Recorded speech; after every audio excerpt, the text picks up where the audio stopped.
Leitura do livro do Marcelo Gleiser, A Simples Beleza do Inesperado. Um filósofo natural em busca de trutas e do sentido da vida. Essa é a terceira edição. Esse livro de 2019. E para a truta que não peguei e a equação que não resolvi. E ele menciona as palavras de Herman Melville, de Moby Dick. Como sabemos, a água conduz o homem à meditação.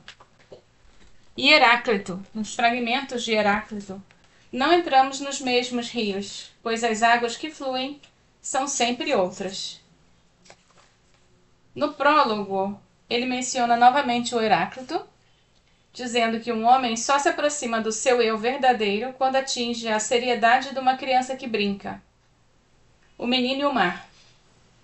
O menino firmou sua vara de pesca num tubo afincado na areia e olhou para o mar. As ondas rolavam preguiçosamente até a beira, enquanto o sol descia por trás dos prédios. As moças com seus biquínis minúsculos já haviam partido. Os jogadores de vôlei desciam as redes pensando no chopp que iriam beber com os amigos.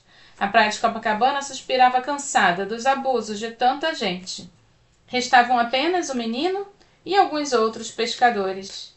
Homens aposentados, sem muito o que fazer, barrigas estufadas de tanta cerveja, a pele curtida pelo sol, de incontáveis tardes à beira d'água.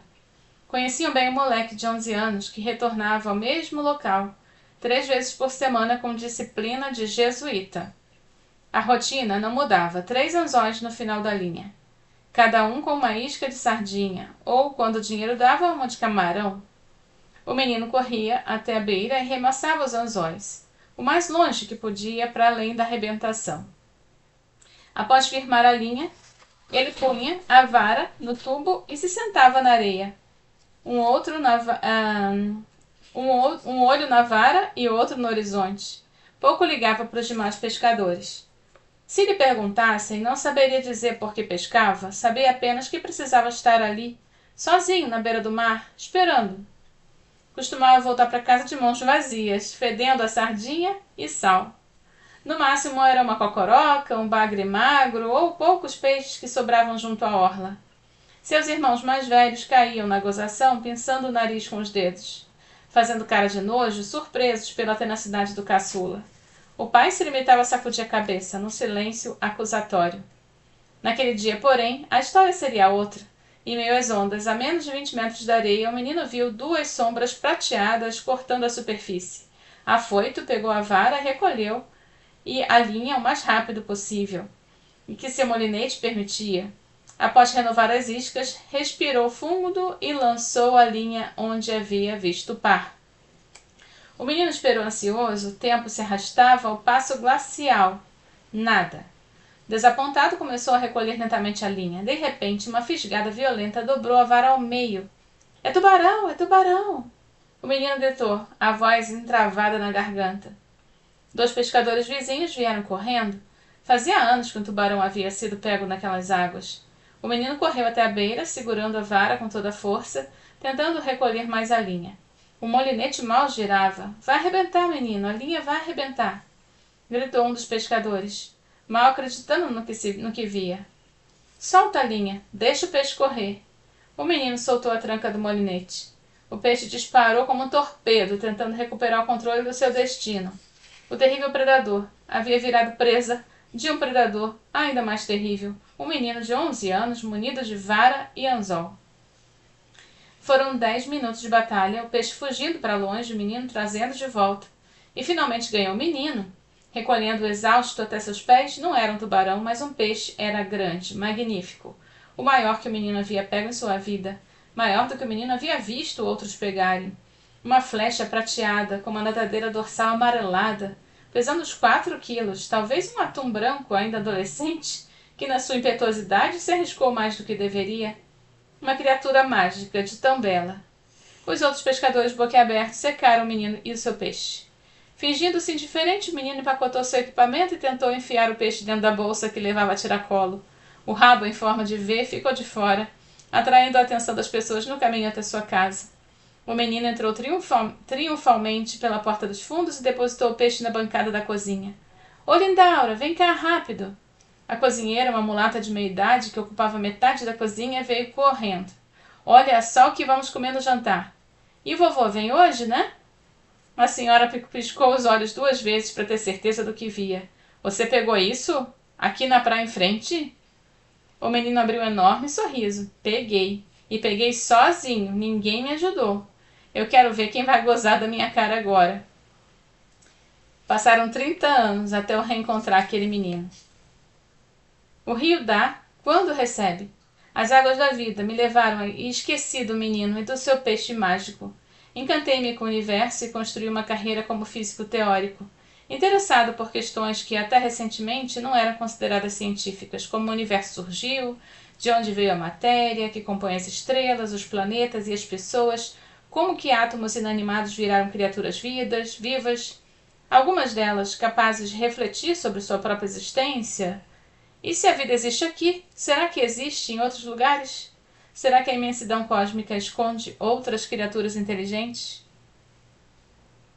Comecei a me interessar por essas questões quando eu era ainda um adolescente, seduzido pelo poder da mente e por sua capacidade de ponderar assuntos que, aparentemente, eram imponderáveis.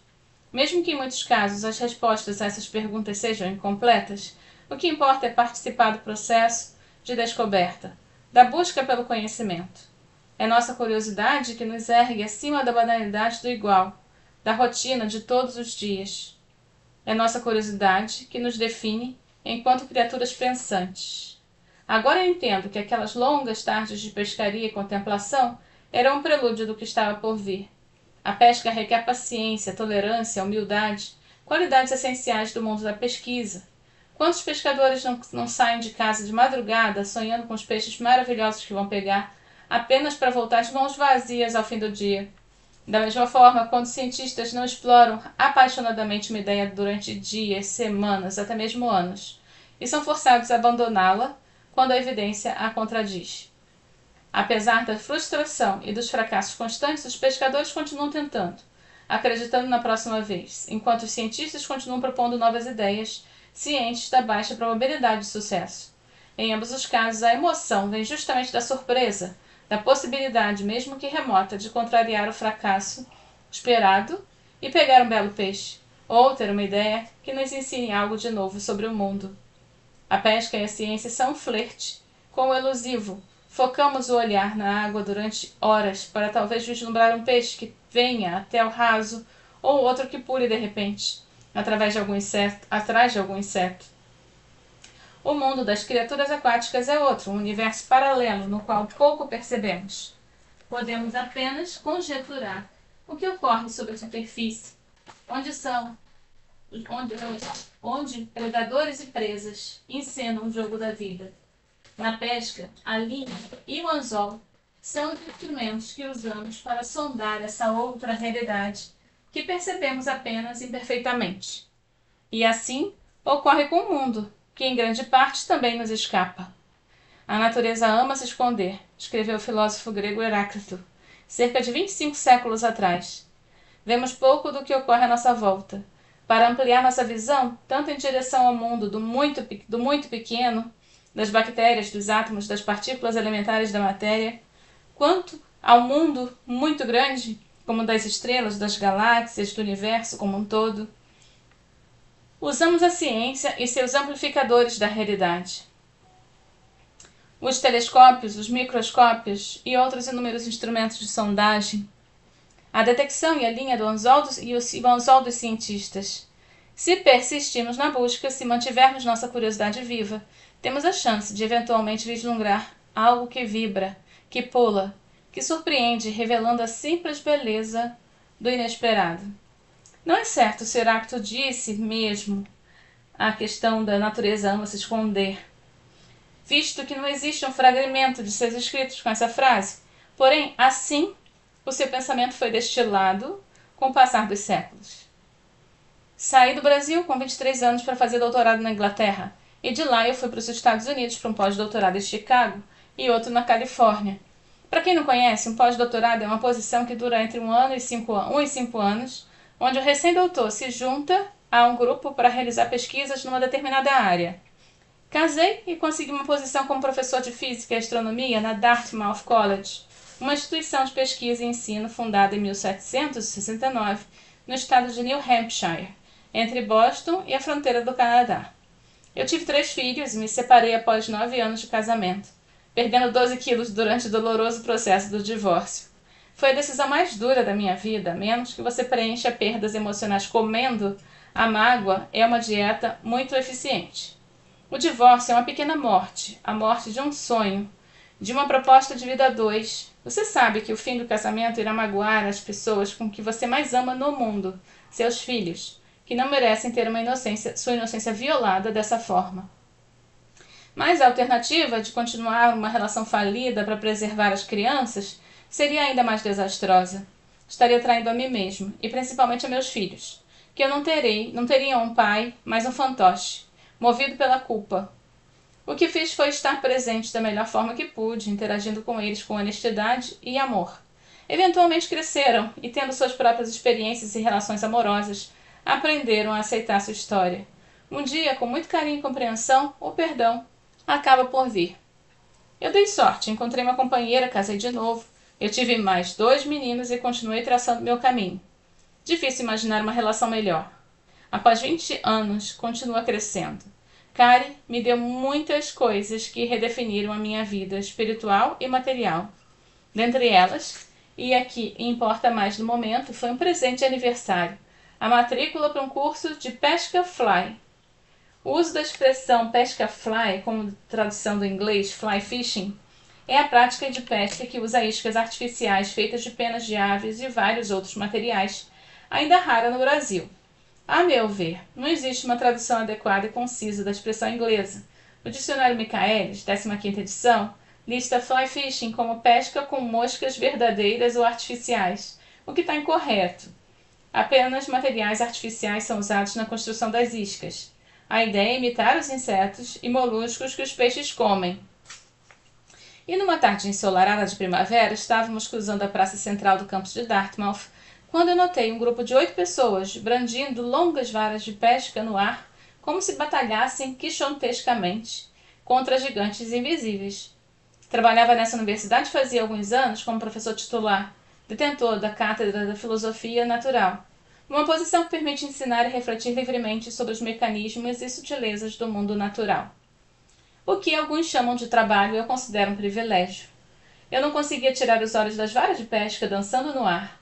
Neurônios já muito adormecidos acordaram, evocaram memórias que acreditava perdidas, e em meio aos 8 aprendizes eu vi um homem diminuto usando um chapéu de beisebol vermelho, gesticulando afoitamente, posicionando corpos e mãos, repetindo ordens e instruções.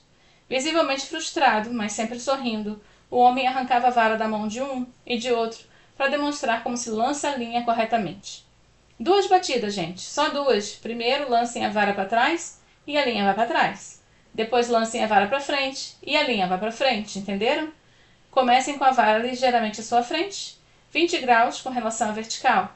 Terminem o movimento com a vara apontando 20 graus para trás, mantenham um ângulo pequeno e quando a linha esticar atrás de vocês, lancem a vara para frente. Pulso firme. Rick Rummel é sem dúvida um mestre da arte, se bem que em poucos chamariam de mestre zen. Mesmerizando, fiquei admirado a linha verde-limão cortar o ar como um cometa voando 20 metros antes de cair no chão. Então eu imaginei o maestro empunhando sua batuta às margens de um rio de águas cristalinas, preparando a natureza para um concerto, os picos nevados da distância. Eu vi, causa e efeito, disciplina e emoção, movimento e graça, o homem estendendo seu domínio ao mundo além do seu. Eu vi um menino, sozinho, na praia com uma vara de bambu, pés na areia e olhos no horizonte. Eu vi minha vida inteira num instante, o tempo ausente, o menino e o mar, o velho e o mar. Eu já sei o que eu vou te dar no seu aniversário, disse Kari.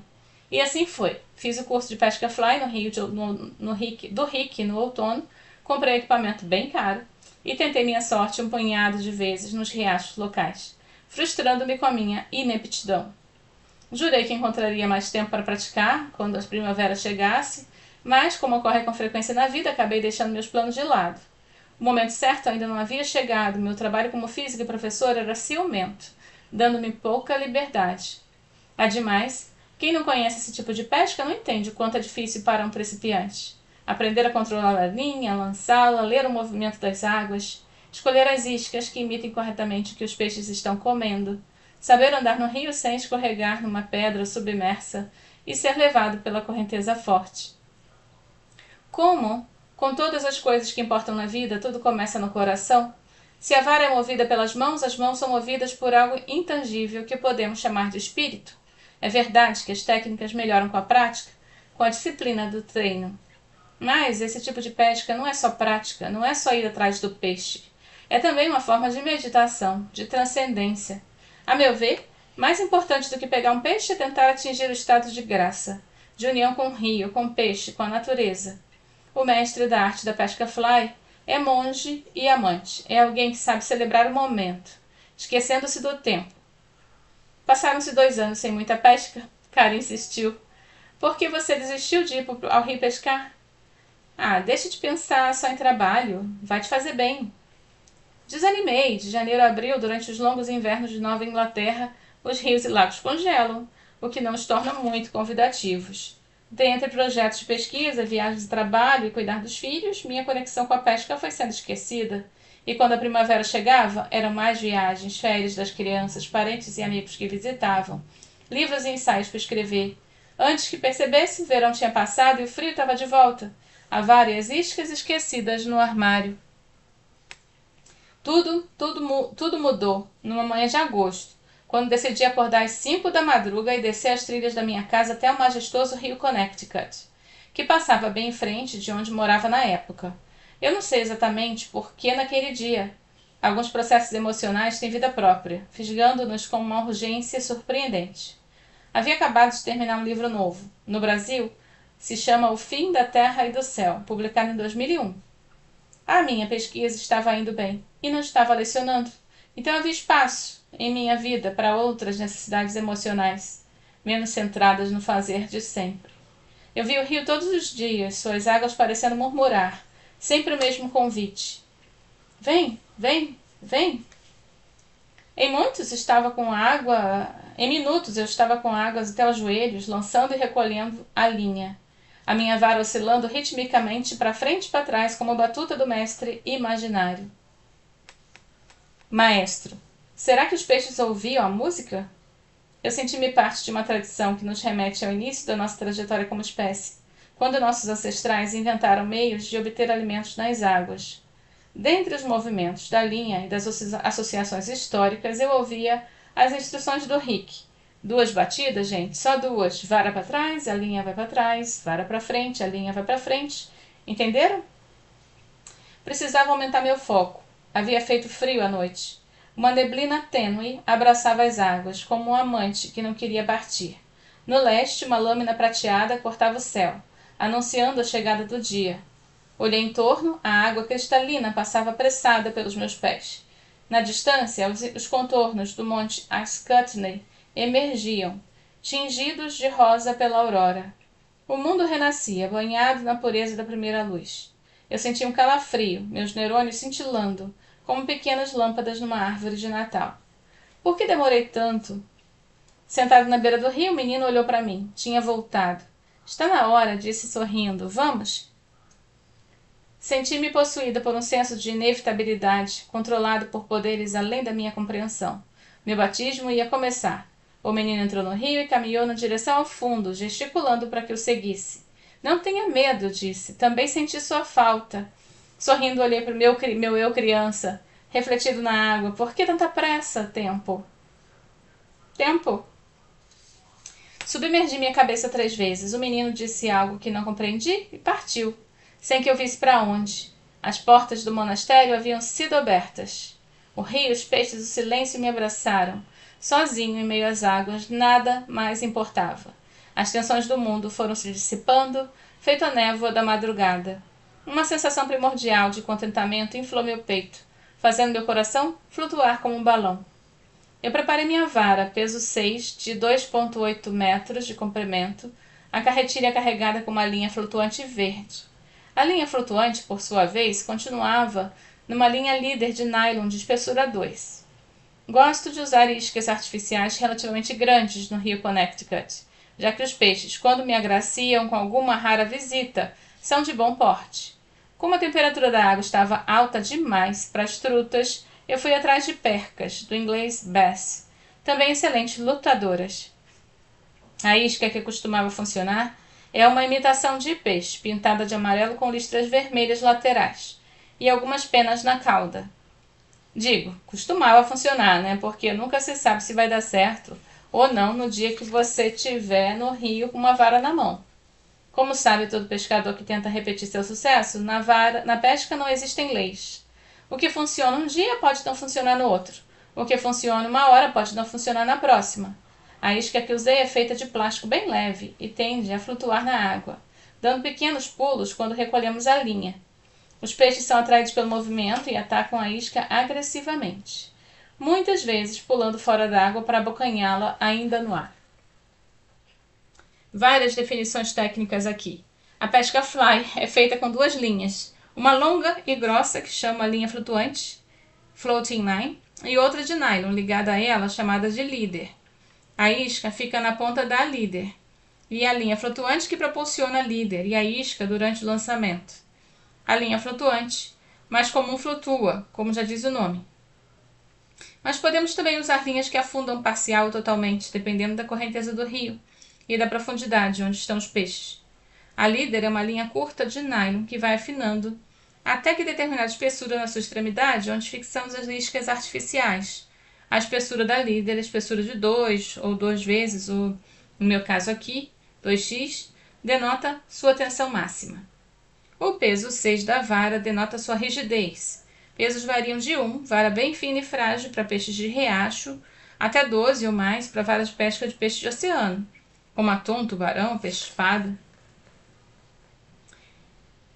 Então, eu gosto de comparar esse elemento surpresa que encontramos na pesca com uma pesquisa científica. As leis naturais descrevem o comportamento dos fenômenos que somos capazes de observar. Porém, sabemos que nossas leis têm limites. E o que observamos na natureza também tem limites. A emoção da pesquisa científica está justamente em ultrapassar esses limites, descobrindo o inesperado que se oculta sobre o manto do conhecido. Queremos o novo, o surpreendente. Que novas estruturas materiais possam existir no universo? Que estruturas materiais podem existir? Até que ponto podemos entender a natureza da realidade? Que peixes fabulosos escondem-se atrás daquela pedra? Na pesca e na pesquisa, nossa curiosidade é limitada pela nossa miopia. Queremos ver mais do que podemos, como dizia o francês Bernard Lebovier de Fontenay. O rio Connecticut oferece condições que com frequência tornam-se bem dramáticas no meu santuário. A represa Wilder, situada alguns quilômetros rio acima, tende a manter a água relativamente rasa, com poços isolados, perto de grandes pedras parcialmente submersas. A correnteza é forte em alguns pontos, e quando a represa abre suas portas, o nível da água pode subir rapidamente. Então passei alguns momentos de pânico com a minha família quando nadávamos e fazíamos um piquenique à beira do rio. Sem qualquer aviso, a água começava a subir e tínhamos que escapar rapidamente, caminhando sobre pedras escorregadias com água até os joelhos, segurando 2 crianças aos berros nos braços. O Connecticut me ensinou a nunca subestimar um rio. Posso apenas imaginar como esse rio era magnífico no início do século XIX, antes de represas e moinhos industriais, na época a maior fonte de riqueza da região. O salmão era tão abundante que enchia as águas da margem a margem, quando migrava rio acima para a desova. Eu li uma vez que chegavam a centenas de milhares. Agora nenhum salmão, ao menos nesse rio, teria que ser um saltador olímpico para sobrepujar as barreiras das represas. O jeito era tentar fisgar uma boa perca, ou bass, de qualquer forma, sempre divertida. Afinal, não era pegar peixe que me trazia ao rio. Uma águia de cabeça branca passou rasante sobre o rio, em silêncio perfeito. De qualquer forma, conhece a lei de Boyle, que relaciona a pressão e o volume dos gases. Seu voo é prova disso, quando usa a bolha de ar quente para ganhar altura praticamente sem esforço. Ver aquela águia subir aos céus com uma graça infinita me fez lembrar que existem várias formas de saber.